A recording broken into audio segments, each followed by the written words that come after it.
杨开，你入门3年，147场挑战无一获胜，此次引名相搏，境界却毫无提升，你图什么？切，软柿子，随便你。废物，还是早点逐出师门为好。不屈之魂，永不言败。偏要赢一场给你们看看。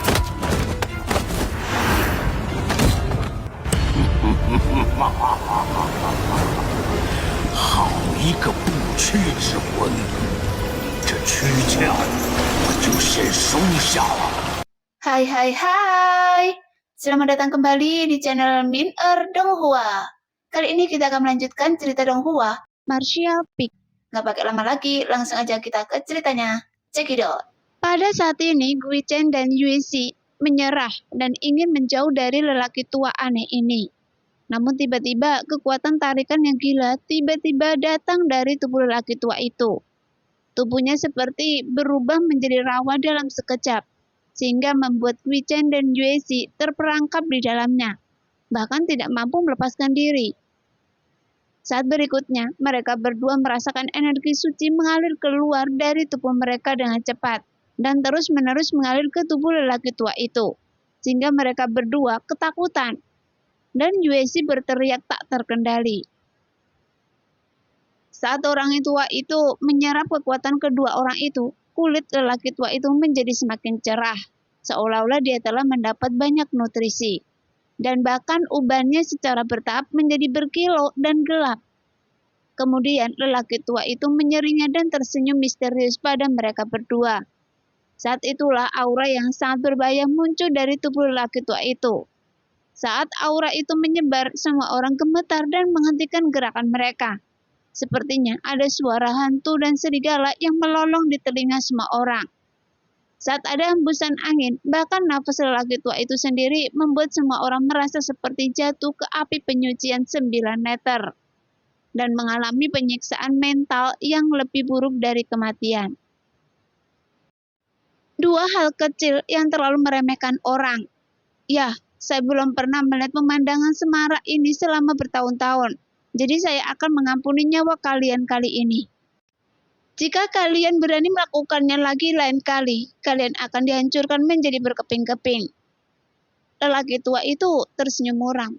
Dengan suara dan tubuhnya yang bergetar, hantaman besar keluar dari tubuhnya, yang membuat Gui Chen dan Yue Xi menjerit dan terbang mundur, seperti layang-layang kertas dengan tali putus. Mereka memuntahkan seteguk kabut darah di udara, dan ekspresi mereka pucat. Bagaimanapun, mereka hampir terbunuh di tempat oleh keasingan gila lelaki tua itu. Setelah keduanya berdiri teguh, mereka menatap lelaki tua itu lagi, namun matanya dipenuhi ketakutan yang mendalam. Bahkan mata Yang Ke juga bergetar hebat, karena dia hampir tidak percaya dengan apa yang dilihatnya. Dia telah mengalami secara pribadi betapa mendalamnya tingkat kultivasi yang dimiliki Gui Chen. Di tangan Lu Gui Chen, dia tidak punya ruang untuk melawan, karena Gui Chen setidaknya adalah master alam Raja Suci tingkat kedua, atau bahkan Raja Suci tingkat ketiga. Tapi di depan orang tua itu, mereka tampak sama konyolnya dengan anak berusia 3 tahun. Lalu tingkat kultivasi apa yang dimiliki orang tua ini? Dan Yang Ke tidak dapat membayangkannya. Ngomong-ngomong, jarang sekali orang yang datang ke sini, jadi jangan bertarung lagi. Jika tidak, kalian semua akan mati. Dan kalian harus menjauhi tempat itu, jika tidak ingin dibunuh. Orang tua itu tiba-tiba memberi perintah lagi. Mendengar itu, Gui Chen dan Yue Xi menatapnya dengan tatapan kosong dan mengangguk cepat. Kami akan mengikuti instruksi senior. Setelah melihat kekuatan luar biasa orang tua ini, mereka tidak lagi berani melakukan kesalahan, karena mereka semua tahu, jika lelaki tua ini serius, dia dapat dengan mudah membunuh semua orang di sini. Bagaimanapun, kekuatannya bukanlah sesuatu yang bisa ditolak oleh siapapun.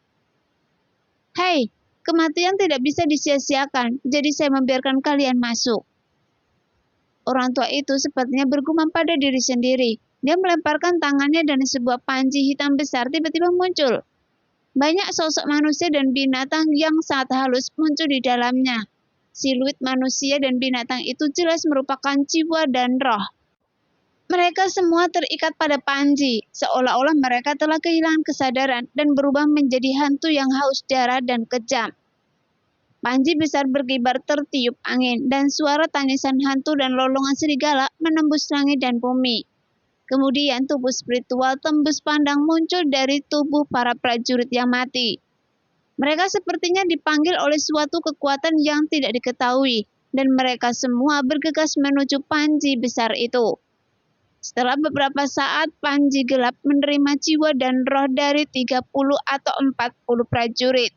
Seolah-olah sebuah batu telah dijatuhkan ke dalam danau yang tenang.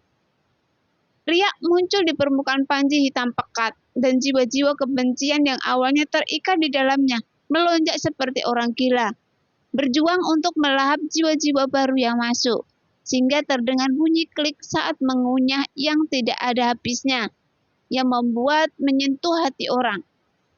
Dalam sekejap mata, lusinan jiwa dan tubuh roh milik prajurit bintang ungu dan aliansi pedang digerogoti, seolah-olah mereka tidak pernah ada. Fluktuasi menakutkan dari Panji hitam pekat menjadi sedikit lebih tebal lagi. Jika kalian berani membuat masalah lagi, saya akan menerima kalian semua. Orang tua itu melihat sekeliling dengan senyum sinis dan menyingkirkan Panji hitam besar itu. Namun semua orang tampak pucat dan tidak ada yang berani menjawab. Setelah melihat pemandangan tadi, bagaimana mereka berani melakukan sesuatu dengan gegabah? Bahkan jiwa akan dikanibalisasi setelah kematian. Jadi setiap orang menjadi jujur dan menahan kekuatannya sendiri. Kalian harus mencari tempat tinggal sendiri. Kenali dulu lingkungannya. Baiklah, saya juga ingin memberitahu kalian bahwa tidak ada bahaya di sini dan ada banyak perbekalan dan energi spiritual. Sangat cocok untuk budidaya. Jangan mendekati gunung itu dalam radius 50 mil. Siapapun yang berani mendekati tempat tinggal saya, resikonya ditanggung sendiri. Seolah-olah orang tua ini tidak berbicara dengan manusia selama bertahun-tahun, lalu dia pergi dan menghilang dalam sekejap mata. Untuk waktu yang lama setelah dia pergi, tidak ada yang berani bergerak. Mereka semua membeku di tempat. Ada detak jantung yang keras di dada semua orang, dan beberapa orang terus menelan air liur mereka. Wei Chen, Yue Xi saling memandang dari jauh. Terdiam beberapa saat. Segera mereka mengeluarkan ramuan dan memasukkannya ke dalam mulut mereka, lalu mengeluarkan kristal suci dan mulai memulihkan kekuatan mereka sendiri. 1 jam kemudian, keduanya berdiri satu demi satu. Baru setelah mereka bergerak, para prajurit yang masih hidup dari bintang ungu dan aliansi pedang berani bernafas dan mendekati mereka berdua. Yang Kai! Sebuah panggilan datang dari jauh. Yang Kai mengangkat kepalanya dan melihat Hemio melambai padanya dengan wajah pucat. Yang Kai berdiri dan berjalan menuju mereka. Beberapa puluh kaki jauhnya, dia menggertakkan gigi peraknya dan melihat dengan penuh kebencian ke arah ini. Tapi dia tidak berani melakukan gerakan apapun untuk menghentikannya. Bagaimanapun orang tua itu pernah mengatakan bahwa siapapun yang berani menimbulkan masalah lagi, jiwa dan raganya akan dimasukkan ke dalam panji kegelapan. Dan dia tidak berani menyentuh kesialan orang tua itu. Terima kasih. Yang berjalan ke arah 2 saudara perempuan Heiso dan Hemio dan mengucapkan terima kasih dengan tulus. Jika mereka tidak menahan Biak sekarang, dia tidak akan memiliki kesempatan untuk melarikan diri sebelum lelaki tua itu bisa memamerkan kekuatannya. Tidak perlu. Heiso menggelengkan kepalanya. Kami berhutang budi pada Anda. Siapa lelaki tua itu? Dia membuat saya takut setengah mati. Tuan harus menyadari sesuatu. Heiso memandang wanita cantik Yue Xi sambil berpikir. Bagaimanapun, dengan kata-katanya, orang-orang dari Bintang Ungu tidak akan berani main-main lagi. Sekarang Anda aman untuk saat ini. Yang Kai, apakah kekuatan Anda di penjara? Ya. Wei Chen menggerakkan tangan dan kakinya. Yang Kai mengangguk. Ikutlah dengan saya dan saya akan membawa Anda menemui guru dan memintanya untuk membantu Anda menghilangkan batasan di tubuh Anda. Terima kasih. Mata Yang Kai berbinar. Kenapa Anda begitu sopan? Hemio terkikik, akhirnya mendapatkan kembali energinya. Jika Anda tidak memberi saya dan adik saya beberapa produk pemulihan sebelumnya, kita tidak akan bisa bertahan sampai Tuhan datang menyelamatkan kita. Bagaimanapun kami masih berutang budi pada Anda. Itu hal kecil. Yang mengangguk ringan. Tidak antusias atau acuh tak acuh, sama seperti sikap terhadap orang yang bertemu secara kebetulan. Mengikuti Heizo dan Hemio, mereka berjalan menuju tempat orang-orang dari aliansi pedang berkumpul. Setelah beberapa saat, mereka mendatangi Yueshi. Pada saat ini, wajah Yueshi masih terlihat sedikit pucat, dan jubah putihnya juga diwarnai dengan warna merah cerah. Setelah mendengar ini, dia mengangguk sedikit, melirik curiga ke arah Yangke yang mengikuti mereka, dan bertanya dengan sedikit kewaspadaan. Anda memimpin orang-orang dari bintang ungu di sini? Jelas, dia belum pernah bertemu Yangke, jadi dia secara alami berpikir bahwa Yangke adalah seorang pejuang dari bintang ungu. Tuan, dia bukan dari bintang ungu. Hemio berjalan dan meraih lengan Yueshi, menunjuk ke arah Yangke dan memperkenalkan sambil tersenyum. Dia adalah orang yang memberi saya dan saudara perempuan saya batu kristal dan ramuan di jurang kekacauan. Namanya Yangke. Apakah itu dia? Yueshi mengangkat alisnya, tampak sedikit terkejut. Ketika dia menemukan Heizo dan Hemio di jurang yang kacau, dia juga mendengar kedua saudara perempuan itu berbicara tentang pengalaman mereka selama periode itu, dan tahu bahwa jika Yangke tidak memberi mereka beberapa produk pemulihan, kedua saudara perempuan itu pasti sudah lama meninggal. Namun dia masih ragu tentang asal-usul Yangke, karena bagaimana mungkin seorang seniman bela diri muda yang telah mencapai sen tingkat pertama bisa masuk ke dalam jurang kekacauan tanpa alasan. Jadi, apakah dia mempunyai kemampuan ini? Dengan pemikiran ini dalam hatinya, Yueshi menjaga ekspresinya dengan tetap tenang. Dengan ringan membuka bibir merahnya dan berkata, "Anak muda, terima kasih telah menjaga kedua murid saya sebelumnya." "Senior, sama-sama." Yang mengangguk ringan. "Ini hanya sedikit usaha." "Ya, Anda telah memberikan bantuan kepada Heizo dan Hemio sebelumnya. Jadi saya akan memberi Anda 1000 kristal suci sebagai ucapan terima kasih." Yueshi mengatakan ini, mengeluarkan tangannya untuk memberi isyarat ke samping, dan segera seorang prajurit datang. Melihat Yangke dari atas ke bawah dan berkata dengan bersenandung, "Teman, di mana cincin ruang Anda?" Yangke tertegun menggelengkan kepalanya dan berkata, "Saya tidak memiliki hal semacam ini." Yangke memandang Yueshi dengan sedikit malu. Bagaimanapun, Yangke tidak memiliki cincin ruang. Bahkan jika dia ingin menyerahkannya lebih dari 1000 kristal suci, dia tidak bisa melakukannya. Yueshi merutkan kening dan memerintahkan, "Berikan dia cincin ruang Anda. Lagi pula, itu tidak terlalu berharga." "Iya." Prajurit itu mengangguk dengan enggan, kemudian cincin di tangannya berkedip-kedip. Dia mengeluarkan barang-barangnya dari cincin ruang dan memberikannya kepada teman-temannya untuk diamankan. Setelah beberapa saat, dia melepas cincin ruang menyerahkannya kepada Yangke. Kemudian dia berkata, "Masih ada 1000 kristal suci yang tersisa di sini, hitunglah." Yangke tampak aneh. Dia tiba-tiba merasa bahwa Yueshi sepertinya ingin sekali menyingkirkannya, karena takut dia akan tinggal di sini lebih lama lagi. Tapi Yangke tidak tahu kenapa. "Lalu, apa yang Anda inginkan?" Melihat ekspresi Yangke berubah, Yueshi melutkan kening, terlihat sedikit tidak senang. Prajurit yang melulurkan tangan untuk menyerahkan cincin ruang juga melutkan bibirnya dan berkata, "Sobat, 1000 kristal suci sudah banyak. Saya juga memberi Anda harta rahasia, jadi Anda pasti puas, kan?" "Saya bilang, saya tidak ingin hadiah." Yangke juga melutkan kening, dan dia tiba-tiba menyadari bahwa pihak lain sepertinya berpikir bahwa Yangke ingin mereka membalas budi, dan hal ini membuatnya sangat tidak bahagia. "Tuan, begini." Heizo berjalan dan berkata, "Dia ditahan oleh Gui Chen dan tidak bisa menggunakan kekuatannya, jadi dia ingin meminta Anda untuk membantu melepaskan pengekangannya."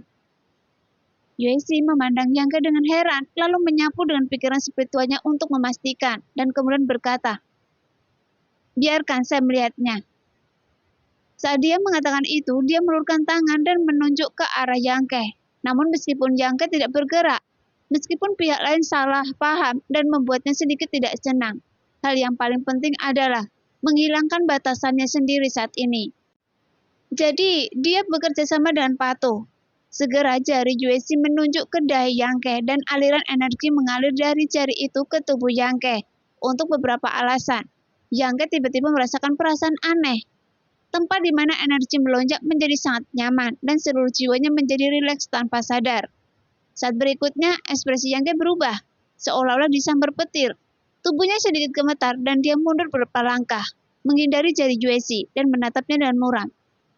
Karena wanita ini baru saja diam-diam membawa pemikiran spiritual dengan kekuatannya sendiri dan ingin menembus lautan kesadarannya.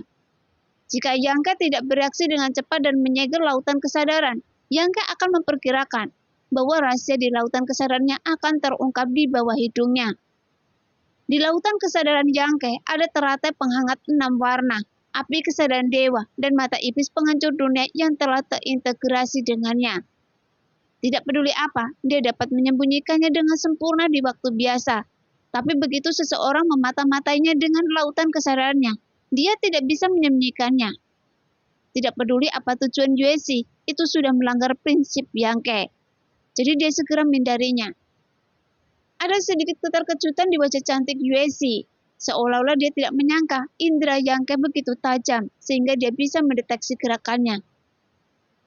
Yangke, ada apa dengan Anda? Hemio terkejut saat melihat ekspresi Yangke muram, jadi dia bertanya dengan cepat. Bukan apa-apa, tingkat kultivasi senior terlalu tinggi dan saya tidak tahan dengan kekuatan yang menembus tubuh saya. Yangke menjelaskan dengan santai, tetapi dia tidak mengatakan yang sebenarnya, karena itu tidak ada gunanya sama sekali. Yueshi terkejut sesaat, lalu tersenyum dan berkata, tangan dan kaki saya terlalu berat yang membuat Anda takut. Tuan, apakah batasan di tubuhnya telah dilepaskan? Heizo bertanya dengan prihatin. Yueshi menggelengkan kepalanya dan berkata dengan getir. Jika sebelumnya saya masih bisa melepaskannya, tapi saya terluka parah oleh lelaki tua yang datang tanpa alasan yang dengan jelas. Jadi saya tidak bisa memperbuat apa-apa terhadap pembatasan di tubuhnya untuk saat ini.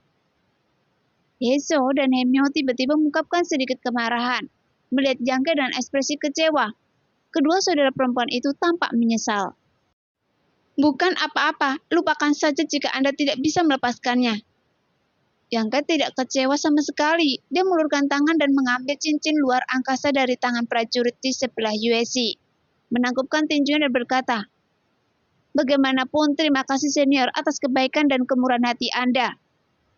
Setelah mengatakan itu, dia berbalik dan pergi. Yangke, jangan khawatir, Tuan akan mendapat bantuan Anda setelah beberapa hari pemulihan. Hemio memanggil dengan polos, tetapi tidak mendapat tanggapan apapun, jadi dia sedikit marah. Anak ini sangat mencurigakan. Prajurit di sebelah Yueshi menatap punggung Yangke. Menurut dua saudara perempuan junior, dia seharusnya berkeliaran di jurang kekacauan, tapi bisakah dia muncul di sini? Dia jelas-jelas berada di kapal perang bintang ungu sebelumnya, dan dia adalah prajurit kecil tingkat pertama. Mengapa Guichen berusaha keras untuk membatasi kekuatannya? Mendengar itu, Heizo memandang orang itu. Prajurit itu terkekeh. Saya pikir kedua tuan itu ditipu olehnya, kan? Mungkin dia berasal dari bintang ungu, berpura-pura bertemu Anda secara tidak sengaja di jurang kekacauan, dan kemudian mencari informasi tentang Anda dari Anda. Saya ingat Anda mengatakan bahwa Anda bertemu dengannya di 2 kali. Jadi apa? Heizo merutkan kening. Tidak, adik perempuan, jangan marah. Saya hanya ingin mengingatkan Anda bahwa Anda telah berlatih dengan Tuan dan belum banyak keluar, dan dunia luar sedang dalam kekacauan. Pria itu menjelaskan sambil tersenyum. Sepertinya jika dia benar-benar hanya mengatakannya dengan santai. Kakak, apakah dia benar-benar dari bintang ungu? Mendengar perkataan kakak laki-lakinya, Hemio juga menjadi sedikit curiga. Kelihatannya tidak seperti itu. Heizo menggelengkan kepalanya pelan. Dia bertemu Yangke 2 kali sebelum dan sesudahnya, dan Yangke memberikan beberapa kristal dan ramuan kepada mereka. Jika dia benar-benar dari bintang ungu, dia tidak perlu melakukan ini, dan hanya perlu mengungkapkan berita itu kepada Gui Chen, dan saudara perempuannya tidak akan bisa menunggu kedatangan tuannya. Jadi, dia tidak mempercayai spekulasi kakak laki-lakinya. Tidak ada salahnya berhati-hati. Tuan, Heizou memandang Yueshi dengan ekspresi aneh. Memandang seolah Yueshi dengan ekspresi aneh, seolah-olah dia ragu apa yang untuk ingin berbicara. Anda katakan? Tidak apa-apa. Tuan, mohon istirahat dulu. Heizou menelan kata-kata yang ada di bibirnya. Dia awalnya ingin bertanya kepada tuannya, apakah benar-benar mustahil untuk menghilangkan batasan di tubuh Yangke. Tetapi dia tidak bisa bertanya padanya. Melihat sosok Yangke yang kesepian pergi, Heizou merasa sedikit tidak nyaman. Sebenarnya, Yangke menyelamatkan nyawanya dan saudara perempuannya, yang bukanlah sesuatu yang bisa diimbangi oleh cincin luar angkasa atau 1000 kristal suci. Sambil menghela nafas pelan, Heizou mengedipkan mata pada adiknya dan keduanya berjalan keluar dengan tenang. Setelah kedua saudara perempuan itu pergi, Yueshi yang sedang duduk bersila di tanah untuk memulihkan diri, tiba-tiba membuka matanya dan memerintahkan kepada prajurit sebelumnya. Weiwu, perhatikan gerakan pemuda itu dan jangan biarkan Heizou dan Hemio terlalu sering melakukan kontak dengannya. Saya pikir ada yang salah dengan dia. Mata Hewu berbinar dan dia dengan cepat mengepakkan tinjunya sebagai tanda setuju. Mata indah Yueshi dalam dan dia berbisik pelan. Mengapa anak ini begitu aneh? Saat sinar kesadaran spiritualnya menembus lautan kesadaran Yangke, dia tiba-tiba merasakan kepanikan karena Yangke menutup lautan kesadaran pada waktunya. Perasaan itu juga menghilang dalam sekejap sehingga membuat Yueshi tidak menyadarinya. Dia tidak tahu rahasia apa yang tersembunyi di lautan kesadaran itu. Namun setelah melakukan ini, asal-usulnya menjadi lebih menggugah pikiran. Dan Yueshi harus bertindak hati-hati. Jangan sampai kedua muridnya benar-benar tertipu. Bagaimanapun dia paling tahu kepribadian murid-muridnya. Mereka baik hati, tidak menimbulkan masalah, dan tahu bagaimana membalas kebaikan. Pemuda itu menyelamatkan nyawa mereka, dan mereka pasti ingin membalas kebaikannya. Jadi masalah ini tidak ditangani dengan baik, pasti akan menjadi masalah. Pada saat ini, Yangke menjauh dari orang-orang dari aliansi pedang dan menemukan tempat untuk duduk sendirian. Dia merasa lebih baik tidak mendekati Yueshi, karena wanita cantik ini jelas mencurigai kesadarannya, dan sikapnya terhadapnya tidak terlalu baik. Sekarang, orang-orang di bintang ungu tidak berani menimbulkan masalah, dan Yangke memperkirakan dia akan aman dalam jangka pendek. Setelah tubuh dan pikirannya rileks, dia akhirnya merasakan kekayaan energi spiritual benua ini. Pada saat ini, dia tidak dapat menggunakan kekuatan di tubuhnya. Dia juga tidak dapat menggunakan Yuan Gong. Tetapi energi spiritual dunia masih mengalir ke dalam tubuhnya secara mandiri, menembus ke dalam kulitnya dan menyatu dengan daging dan darahnya, sehingga membuatnya merasa bahagia.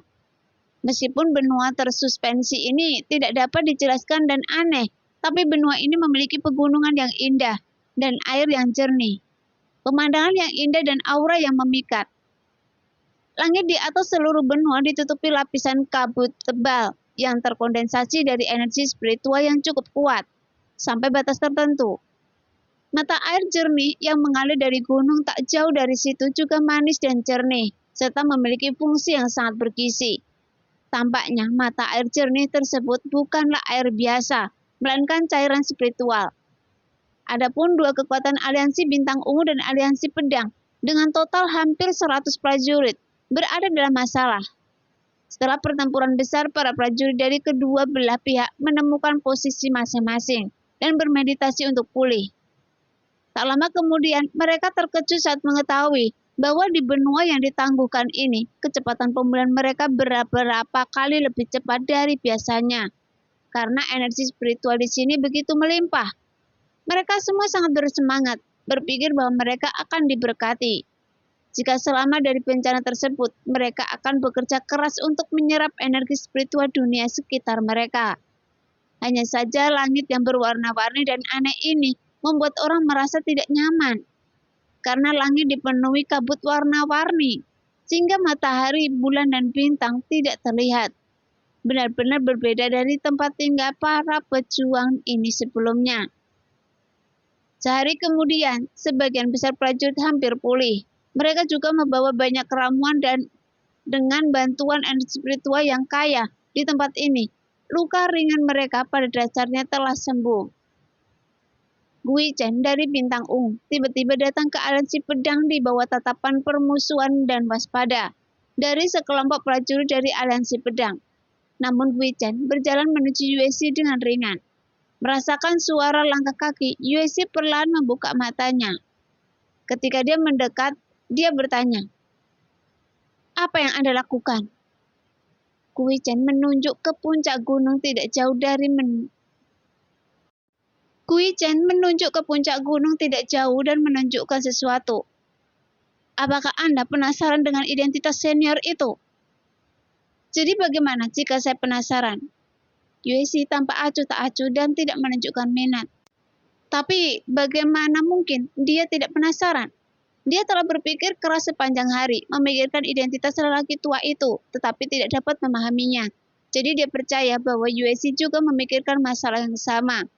Oleh karena itu dia datang menemuinya sekarang. Panci hitam legam yang digunakan oleh senior itu seharusnya bukanlah benda yang tidak diketahui. Tapi setelah dipikir-pikir, tidak ada orang kuat yang menggunakan harta rahasia yang mirip dengan bendera itu dalam 1000 tahun terakhir. Jadi bagaimana menurut Anda? Saya tidak tahu. Saya bahkan tidak tahu bendera besar apa itu. Seperti yang diharapkan. Lalu bagaimana kalau Anda dan saya bekerja sama untuk mencari tahu?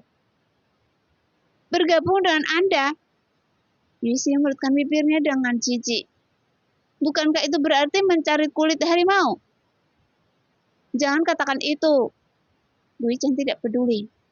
Sekarang semua orang di aliansi pedang Anda dan orang-orang dari Bintang Ungu terjebak di sini. Bahkan ada senior lain yang sangat kuat di sini. Apakah menurut Anda dia akan menemui kita? Yueshi mendengus dingin. Saya tidak tahu, tapi itu semua tergantung orang itu. Paling tidak, kita harus mencari tahu informasi yang sebenarnya, dan ini tidak akan merugikan orang-orang aliansi pedang Anda. Gui Chen menyarankan. Yueshi mengerutkan kening dan merenung. Dia tahu apa yang dikatakan Gui Chen benar, tapi secara tidak sadar dia masih menolak untuk bergabung dengan musuh ini. Tapi karena dipaksa oleh situasi saat ini, dia tidak bisa menolak lamaran Gui Chen. Setelah beberapa saat, dia mengangguk dengan lembut. Baiklah, saya akan pergi bersama Anda untuk mengunjungi senior itu. Jangan khawatir, saya tidak akan menggunakan trik apapun kali ini. Anda juga telah melihat kekuatan senior itu, jadi saya tidak akan main-main. Gui Chen tersenyum pahit. Sebagai master bintang-bintang ungu, Gui Chen membayar untuk dirinya sendiri. Bahkan jika ada 10 orang kuat seperti dia, tidak mungkin mereka bisa menjadi lawan orang tua itu. Segera, Yueshi memberikan beberapa instruksi kepada orang-orang dari aliansi pedang. Berdiri dan berjalan bersama Gui Chen menuju puncak gunung tempat tinggal lelaki tua itu. Setelah mereka berdua menjauh, Heizo dan Hemio saling memandang dan bergerak menuju Yangke, tanpa meninggalkan jejak apapun. Mereka merasa sangat menyesal atas apa yang terjadi kemarin. Jadi mereka terus berpikir untuk menyampaikan permintaan maaf mereka kepada Yangke dan menghiburnya untuk menunggu beberapa hari lagi, sampai Yueshi pulih dan membantunya melepaskan batasan di tubuhnya. Namun Heizo sangat menyadari bahwa tuannya tidak mempercayai Yangke, jadi dia tidak berkomunikasi lebih banyak dengan Yangke di depannya, untuk menghindari kesalahpahaman tuannya terhadap Yangke. Baru kali ini sekarang dia menemukan peluang yang tepat untuk menemui Yangke. Namun tepat ketika mereka baru saja akan memulai, prajurit bernama Wemu tiba-tiba berhenti di depan mereka dan bertanya sambil tersenyum. Apa yang kalian berdua lakukan? Heizo mengerutkan kening dan menjawab. Jalan-jalan saja. Kakak senior, saya tidak akan menemani Anda. Tidak. Heizo tampak tidak senang dan menolak dengan tegas. Wemu menggelengkan kepalanya dan berkata, Adik perempuan, Tuan baru saja berkata bahwa kita tidak boleh bertindak tanpa izin, karena tidak ada yang tahu bahaya apa yang tersembunyi di sini. Kalian berdua adalah biji di mata Tuan. Jika terjadi sesuatu, siapa yang akan memukul tanggung jawab ini? Jadi saya akan menemani Anda sebagai penjaga. Jika terjadi sesuatu, saya juga bisa menundanya untuk Anda. Dia tampak rela mengorbankan nyawa dan darahnya demi Heizo dan Hemio. Dia mengangkat kepalanya tinggi-tinggi, seolah-olah dia bertindak dewasa dan dapat diandalkan. Bukankah senior kemarin mengatakan bahwa tidak ada bahaya di sini? Hemio mengedipkan matanya yang besar. Siapa yang tahu apakah yang dikatakan senior itu benar atau tidak? Dia hanya kuat dan tempat ini mungkin tidak berbahaya baginya, tapi ini berbeda bagi kita. Karena kita tidak mengetahui rahasia di sini, maka Tuan pergi ke sana untuk mencari tahu informasinya dengan Gui Chen. Saudaraku, katakan sejujurnya, apakah Tuan memiliki keraguan tentang asal-usul dan identitas Yangke? Heizo memandang Heiwu dengan mata yang indah. Mengapa adik perempuan junior mengatakan itu? Heiwu tampak terkejut. Karena Tuan memberi saya perasaan bahwa dia tidak ingin kita terlalu banyak berhubungan dengan Yangke. Dan ketika kita membawa Yangke ke sini kemarin, Tuan sepertinya telah melakukan sesuatu padanya. Heizo berkata terus terang. Saat dia berbicara, dia mengingat ekspresi ketakutan dan kemarahan Yangke. Jika tuannya tidak melakukan sesuatu secara diam-diam, dia pasti tidak akan marah. Weiwu terkekeh. Adik perempuan, Anda terlalu curiga. Bagaimana bisa orang seperti Tuan peduli dengan peran sekecil seperti itu? Selain itu, semua yang Tuan lakukan adalah untuk kepentingan kami para murid. Jadi tidak ada lagi gosip. Kalian berdua jika ingin jalan-jalan, saya bisa menemani kalian. Lagi pula saya juga ingin pergi dan melihat tempat ini. Tidak, kami tidak ingin pergi. Heizo menggelengkan kepalanya dan membawa Hemio kembali ke posisi semula dan duduk bersila. Weiwu mencubit hidungnya, merasa sangat tidak berdaya dan hanya bisa bermeditasi untuk memulihkan diri dan menghabiskan waktu. Pergerakan di sini tidak disembunyikan dari pandangan Yangke. Meskipun aman untuk saat ini, dia sendirian sekarang. Jadi dia selalu berhati-hati. Khususnya jalang muran bintang ungu.